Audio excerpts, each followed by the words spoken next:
Balki bugun emasdir, balki ertaga emasdir, balki keyingi oy ham emasdir.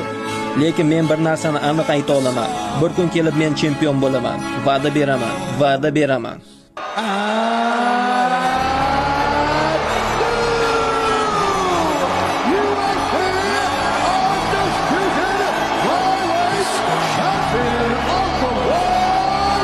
Xuddi shu kabi men senga Habibni misol keltiraman. U endigina aka zaliga kelganidagi eski video bor. Endigina trenirovkalarni boshlagan, endigina til o'rganishni boshlagan va Karmiya qisqasi uni yon daftarchasini olib ochmoqda va qog'ozchani ko'rsatib so'ramoqda. Nima bu? Habib esa ko'rsatib, unda $1 million deb yozilgan edi. U aytadi, bu chek, bu summa, aynan shu summaga men UFC'da jang qilaman. Va Karmiya kuladi. Karmiya esa u paytda yulduz edi va u Habibga aytadi, aqldan ozdingmi? UFC'da jangchilardan hech kim bunday pullarni olmaydi. Habib esa unga, sen ko'rasan, men shunday pullar uchun jang qilaman. Aynan shu sen o'z ishingga yondashishing va psixologiya hisoblanadi. Agar seni onging tayyor bo'lmasa, psixologik tayyor bo'lmasang, seni tanang shunchaki bularni bajara olmaydi. Seni tanang psixologik tayyor bo'lmaguningcha to'liq ishlay olmaydi. Har kuni sen bilasan, mashg'ulot, uyqu, ovqat, yana takror. O'ylashimcha, chempion bo'lishimdagi mendagi asosiy sabab bu mening ruhiyatim. Boshingni tik tutib, ishonch bilan, mensimasdan emas, ikkilanmasdan, ishonch bilan. Bularning bir-biridan farqi bor, adashtirma. Kirib bordingmi, boshingni tik tut. Qayerdadir bunday turib qolma. O'zingni u yerdan bu yerga olib qochma. U kerak, bu kerak deb yomon kayfiyat, hammaga yomon energiya ulashsan. Bunday qilish kerak emas. Hammangizda shunday bo'lsin. Kirib boryapsanmi va seni yuzingni buzib tashlashmoqchimi? Ikkilanmasdan, ishonch bilan boshingni tik tutib kirib borish kerak. Eng sevimli jismoniy mashqingiz turnik, Brusiya, kardio, Brusiya edi. Brusiya hammani sindirardi. Javob beraman, hammani. Zaldagi bolalar biladi. Azamat bor edi. Men bilan bo'lgan. U vazni yengilroq edi, qo'llari mana shunaqa edi. Shundan ko'p qilardi. Azamat, Gashim ham UFC. Ha, afsona, bizni afsonamiz. Mehnatkash va shu Azamat. Lekin qolganlar birortasi ham menga yeta olmasdi. Shtangada esa men unchalik emasman. 90-100 bo'ldi. Unaqa fanat emasman. Ishlayman lekin fanat emasman toshni. Lekin Brusiya, Arjmaniya turniklarni men doim ishlaganman. Turnikda u qadar zo'r bo'lmaganman, lekin Brusiya, Arjmaniyada men doim zo'r bo'lganman. Brusiyada men ajralib turardim. Eng zo'ri yo'q. Alloh kimni xohlasa o'sha g'olib bo'ladi. Eng zo'rlari ham bir lahzada yutkazishi mumkin, hozir bir zarbada. Oson bo'lmagan yo'lni bosib o'tishga to'g'ri keladi. Shuning uchun yaxshilardan biriman deyishim mumkin, lekin men eng zo'riman demayman. Agar bugun shunday desam, men ertaga ham osongina mag'lub bo'lishim mumkin. Sizni do'stlaringiz ko'pmi? Do'stlik o'zi nima? Aynan shu menga yetishmaydi. Meni do'stlarim bor, lekin yoshing kattalashgan sari bu munosabatlar qandaydir, boshqa nimagadir o'zgaradi. Biz ulg'ayamiz, bizda oilalarimiz bo'ladi va aytaylik, men talabalik yillarida, yotoqxonalarda, sport mehmonxonasida birga yashagan do'stlarim. Ular hozirgi kunda ham meni do'stlarim. Lekin biz har kechasi bir xonada uxlab baravar turmaymiz. Bilasanmi, balki biz juda kam ko'rishamiz, lekin bu qalbdagi iliqlik, u butun umrga saqlanib qoladi. Onamlar menga har doim juda to'g'ri yo'nalish berardilar. Esimda uyga kelar edik va onamlar shunday derdilar: "Qaranglar, mana bu sizlar bilan kurashayotgan bolalar, ular ham g'olib bo'lishni istashadi. Ularni ham uyda onalar g'alabasini kutishadi. Bilinglarki, har doim ham g'alaba qozona olmaysizlar. Hayot unday emas. Bugun siz yutasiz, ertaga ular yutishadi" derdilar. Qara, bu Aysar, yodingda tut, hech qachon boshing aylanib qolmasin. Kuchli odamlar bo'lmaydi, hamma kuch Allohda. Odamlarda kuch yo'q deb aytardilar va bu menga har doim yordam berardi.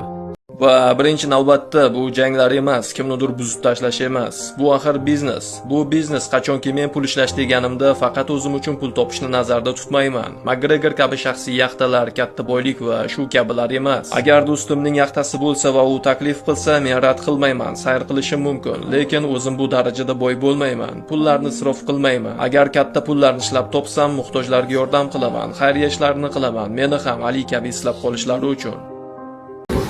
Валейкум салам. Видел, да, Амзат, бойцовой год? Да, очень четко. Feels good, feels amazing, feels like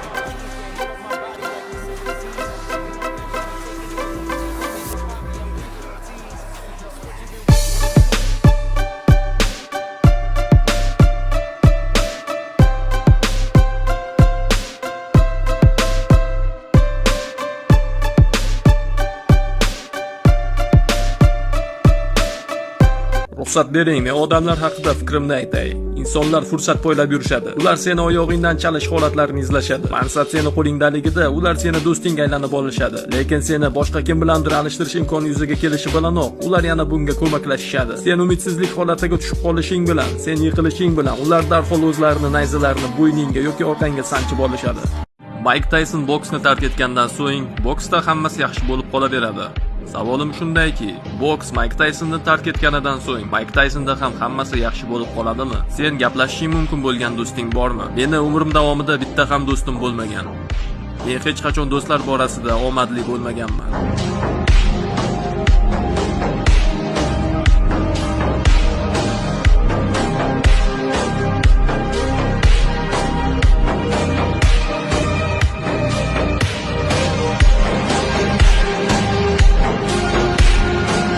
Men Allohdan boshqa hech kimdan va hech narsadan qo'rqmayman. Tushunyapsanmi? Men bilaman, meni o'zimning muammolarim bor. Men tajovuzkorman, ba'zida shafqatsiz va jahldorman. Biroq bularning hammasiga sabab men boshimdan kechirganlar. Shunchaki meni hayotimga qara. Men hayotimda uyat, xorlik, haqoratlardan o'tib keldim. Xayolingizga kelishi mumkin bo'lgan barchasini boshimdan kechirdim. Ulardan keyin ham sizlar nega unday ekanligimni so'rayapsizmi? Meni akalarim boks bilan shug'ullanishgan va men ulardan meni ham zalga olib borishini so'rar edim. Esimda, ular meni uzoq vaqtgacha olib borishmagan. Ular keyingi dushanba, bundan keyingi dushanba deb ishontirib yurishardi. Juda ko'p dushanbalar o'tib ketgan va oxiri qaysidir dushanba kuni kelganda meni zalga olib borishgan va darhol meni testdan o'tkazishgan. Meni kim bilandir urishtirishgan. Bu hatto juftlik tishlash ham emasdi. Perchatka ham berishmagan. Shunchaki ko'chada urishtirishgan katta akalar. Balki bu qandaydir tarbiya bo'lgandir, bilmadim. Balki kuchimni sinab ko'rishganmi. Nima bo'lganda ham shunaqa qiyin kunlarim bo'lgan. Ya'ni bor kuchimni bir joyga to'plab o'zimni xarakterimni ko'rsatishim kerak edi. Agar bizda akang senga u bilan urishasanmi yoki kimnidir ko'rsatib bu bilan urishasanmi desa, qanday qilib yo'q deysan? Sen yo'q deya olmaysan. Albatta urishaman. Men o'zi urishni xohlab turgan edim. Menga bir dona elita darajadagi jangchini eslat. Raqiblaringdan bir donasini eslat. Sen, men, eshit, u men bo'lmoqchi va sen buni ko'rasan. Men qolganlariga tupurdim. Demak, men seni ham urganimdan keyin sen ham hech kim bo'lasan.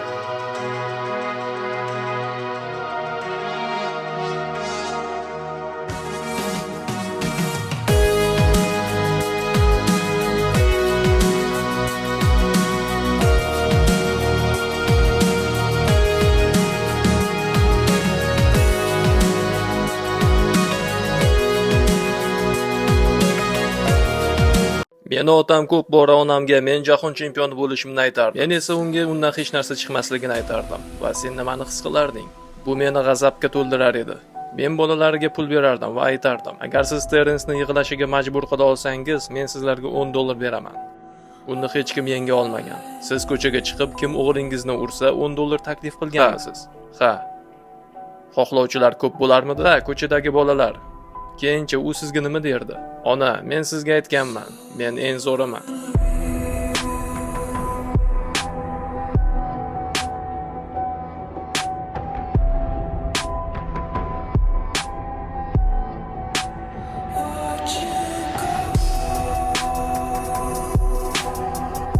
Yoshlik deyarli ortda qoldi. 33 yosh. Men doim yosh bo'laman deb o'ylardim. Vaqt juda tez o'tmoqda. Yosh ekansan, tezliging, motivatsiyang bor ekan, bor imkoniyatini ishga solish kerak. Shaxsiy hayotda, sayohatlarda o'zingni cheklashing, do'stlar bilan kamroq vaqt o'tkazishing kerak. Agar sen chempion bo'lishni istasang, zaldan chiqish kerak emas. Zal, uy, zal, rejim. Men to'g'risi oxirgi paytlarda mashg'ulotlar bilan bir qatorda dam olib turardim. Oilam, do'stlarim bilan ko'proq vaqt o'tkazardim. Men faqatgina yig'inlarda qattiq shug'ullanardim. Uyda esa mashg'ulotlarni o'tkazib yuborardim. Shunaqangi jangchilar borki, ular yig'inlarda ham, uyda ham kuchli tayyorgarlik olib borishadi. Aytaylik, Islom shunaqa jangchi. Mana shunday shug'ullanish kerak. Ana o'shandagina sen chempion bo'lishing mumkin.